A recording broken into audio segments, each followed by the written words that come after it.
ओम भू ओम भुवा ओम स्वहा ओम महा ओम जना ओम तपा ओम सत्यम ओम भूर्भुवः स्वहा ओम तत्सवितुर्वरेण्यं भर्गदेवस्य धीमहि धियो यो न प्रचोदयात्। ओम आपो ज्योतिरसोमृतं ब्रह्म भूर्भुवः स्वरम्।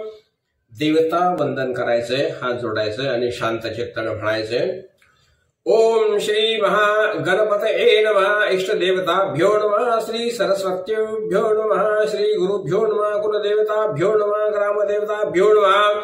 स्थान देवताभ्यो नमः। वास्तुदेवताभ्यो नमः। मातृपितृभ्यो नमः। श्री लक्ष्मी नारायणोभ्यो नमः। सर्वेभ्यो देवेभ्यो नमः। सर्वेभ्यो ब्राह्मणेभ्यो नमो नमः। निर्विघ्नमस्तु। सुमुकुश्च कंदश्च कपिलो गजकर्णकालंबोदरश्च विक्टो विघ्ननाशो गणाधिपः धूम्रकेतु गणाध्यक्षो भालचंद्रो गजानना। द्वादशानि नामानि या पठेत शृणुयादपि। विद्यारंभे विवाहे च प्रवेशे निर्गमे तथा संग्रामे संकटे चैव विघ्नतस्य न जायते। शुक्लांबरं धरं देवं शशिवर्णं चतुर्भुजं प्रसन्नवदनं ध्यायेत सर्वविघ्नोपशान्तये।